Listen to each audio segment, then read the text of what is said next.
Good afternoon, learners. My name is Atrey Sinha. I am Academic Officer English from National Institute of Open Schooling. Today we will read the lesson The Little Girl, which is included in our secondary English course as lesson number 18.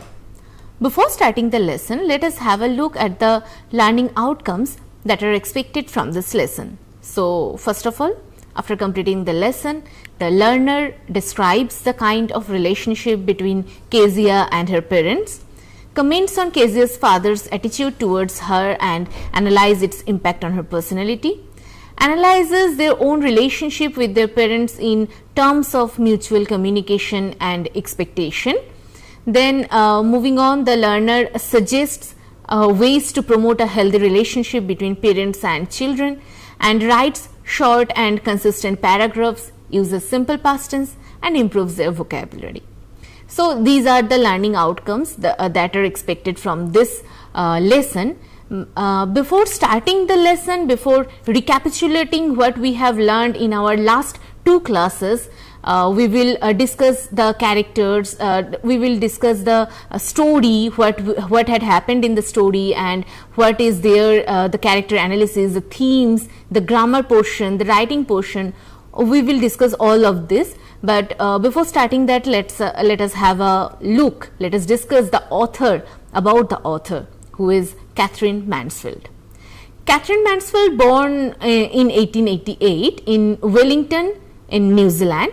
She was a leading modernist short story writer, and she was known for capturing human emotions and relationships with sensitivity. And her most famous books are The Garden Party, Bliss, The Doll's House, and one of her famous short story is The Fly. And the feature of her writing is simple language, realistic, and she mostly focuses on family, childhood and social issues. Now moving on to the stories what we have read in our last two classes, we have find that the first section tells us about the relationship between Kezia and her father and how Kezia is affected.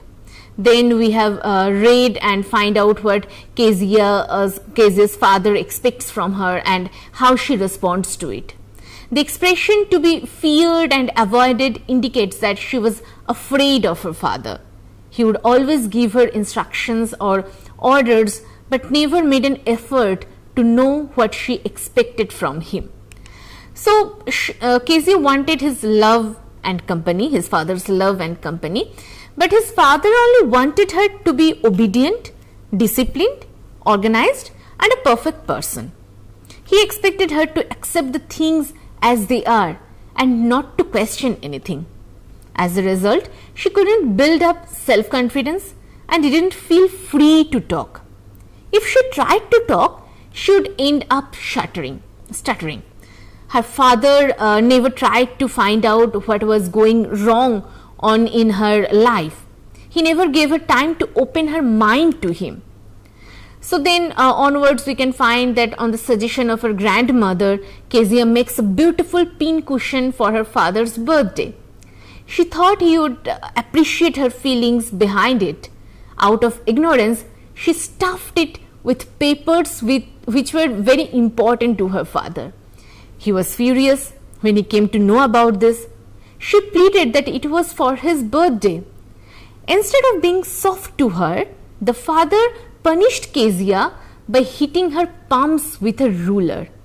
She screamed, but her father believed this was the only way to teach her not to touch what did not belong to her. Kezia was deeply hurt at heart. Her question to her grandmother, what did God make fathers for? This shows the intensity of her feelings. Her grandmother believed that she would forget the incident, but she didn't. She was hurt emotionally. Physical wounds heal, but emotional ones don't. In the final section, we find that what Kezia's choice is. Kezia never got an opportunity to enjoy the company of her parents. She didn't have an open relationship with him. In this unit, we read what she thought when she found the McDonald's playing and enjoying together. The children and the father all together playing some games, some sports. She could see the thrill and joy on their faces. She wondered if it could be the same with her family. But her father had never been friendly with her, never encouraged her to feel free with him. She realized that all fathers are not alike. Her father was a different sort. However, she wanted to enjoy her parents' company. Another incident happened which made Kezia realize something new about her father. Kezia was left alone at night when her mother was hospitalized due to some reason, and her grandmother accompanied the mother. Then Kezia had a nightmare. She screamed, calling out for grandmother. Her father came and comforted her. She had an opportunity to be close to him. The way he cared for her, comforted her, gave her a sense of security by taking her under his arms and made her realize that her father had indeed a big heart. He was not able to spend time with her because he was busy during the day. She says, "You have got a big heart, father dear." So that's how the story ended. Now we have as we have already recapitulated what happened in the story, so it will be easier for us to discuss the characters that are there in this story. So the protagonist, the main character of the story is Kezia. She is indeed a fearful, stuttered when speaking to her father because she was very afraid of the father. As you can see on the slide that Kezia's father is quite strict and commanding and give orders to others, and that is her characteristic feature, and we have found the same thing in the story. Then we have Kezia's mother, and she is quite passive and didn't support Kezia much. She doesn't have much active role in this story at least. And then we have Kezia's grandmother, who is the only source of Kezia's warmth and comfort. So let's discuss the characters in details and the role they have and the character growth that we can find in this story. So first, Kezia, who is a young girl who deeply desires love and attention, especially from her father. However, because her father is strict and distant, she becomes timid and afraid. She stammers only in front of her father, and it shows her lack of confidence, at least in front of his father, because she is very much afraid of her father, and her father didn't give her much scope to speak on behalf of her or on behalf of anything, and that's why she stammers in front of her father. She is also very innocent. Kezia tears up her father's important papers not out of mischief but to make a birthday gift. She has no evil intention in doing so. Her emotional depth is seen when she asks, "What did God made fathers for?" And that shows her pain. Kezia is also observant. When she watches the McDonald family, she realizes that not all fathers are the same. By the end, she matures emotionally. After the nightmare, she understands her father's love and says, "What a big heart you have got, father dear."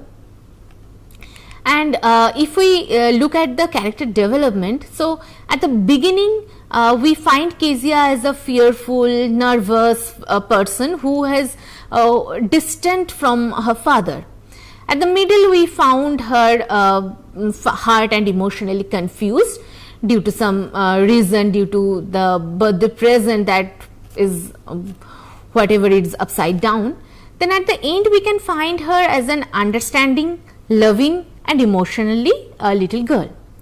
Now moving on to the second important character, that is Kezia's father, who appears harsh and commanding. He gives orders, scolds her and even punishes her physically. He expects discipline and obedience, not emotional closeness. However, he is not cruel. He is only misunderstood. He works hard every day, which makes him tired and irritable. and maybe that's why he could not express love openly. His true nature is revealed during the nightmare scene. So at least we can see that if he rushes to comfort Kezia when he has an when she has a nightmare, she carries her gently, she lets her sleep beside him. So Kezia's father has a loving side, but he doesn't know how to express love openly. That's the problem. And the nightmare scene shows he has a soft heart hidden behind strict behavior. So he is not at most a strict character, at most a villain in this story. So in the character development, at the beginning we can see him as a frightening and distant person who keeps safe distance, who keep a distance from his only daughter. At the middle we can see her as a harsh and punishing person, and at the end it is he is revealed as caring, gentle and loving person. So this is the character development of Kezia's father. Now we will move on to the third character, that is Kezia's mother, who plays a limited role in this story, and she doesn't show much affection or involvement with any one of the characters that are there in this story, not with her daughter, that is Kezia. She is often busy. She is only reading or doing household chores. Kezia's mother does not try to breach the gap between Kezia and her father. When Kezia tells the truth about the papers, the mother hands her over to the father, knowing he will punish her. This shows she is passive and dependent, not taking initiative to protect or guide her child emotionally. So the role of Kezia's mother in this story is to represent lack of emotional support from parents and to fail to improve family communication. That's all from for Kezia's mother. Now we'll move on to the next character, that is Kezia's grandmother, who is the most affectionate character in the story, at least for Kezia. She provides Kezia with emotional security and comfort. She encourages Kezia to talk to her parents and tries to improve her relationship. She suggests making the pincushion to bring father and daughter closer. However, after the punishment, she wraps Kezia in a shawl, rocks her gently, consoles her lovingly. She even tries to explain the situation to the father, which the mother doesn't do. This shows her sense of fairness and care for Kezia. So in this story, she has a role. She is the symbol of love, warmth and emotional support, and she acts as a bridge, though not fully successful, but she is a bridge at least between Kezia and her parents, at least for Kezia and her father. So that's all for the character analysis of the story. Now let's take a short break, then we will continue our discussion. Till then, thank you.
Welcome back, learners.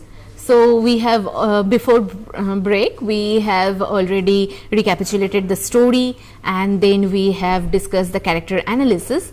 Now we are going to discuss the themes that are there in this story. So there are various themes that are embedded in this story, like children's need for love, fear versus love conflict, communication gap, role of the grandmother, parents' responsibility, and all these themes are really interconnected.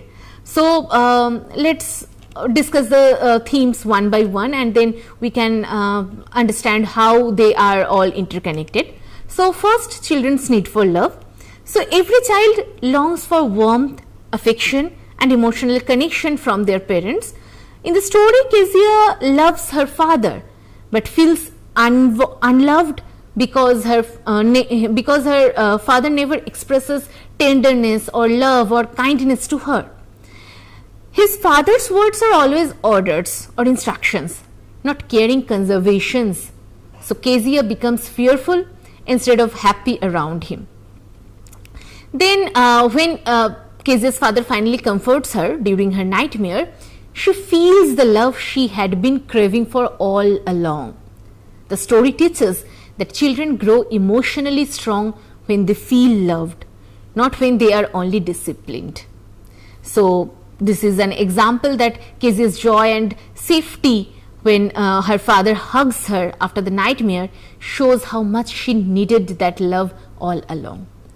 So then we have the next theme, that is fear versus love conflict. The story beautifully contrasts fear and love in a parent-child relationship. At first, Kezia's relationship with her father is ruled by fear. She stammers, she hides, she avoids her father. But after the nightmare, Kezia feels love and safety in his arms. The same man she once saw as a giant becomes her protector.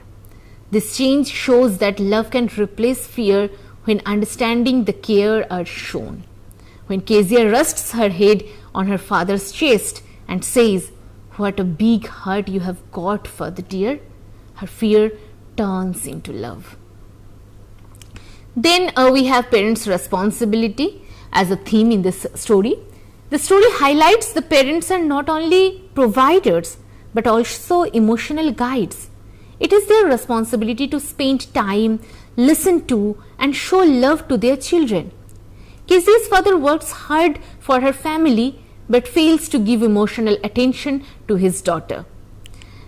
So because of that, she misunderstands him and grows up fearful and insecure. Parents must balance discipline with affection to raise confident and loving children. Kezia's father fulfills his duties as a worker but not as a communicator. He never talks or plays with her that the McDonalds do. So there is a communication gap that leads to that communication gap.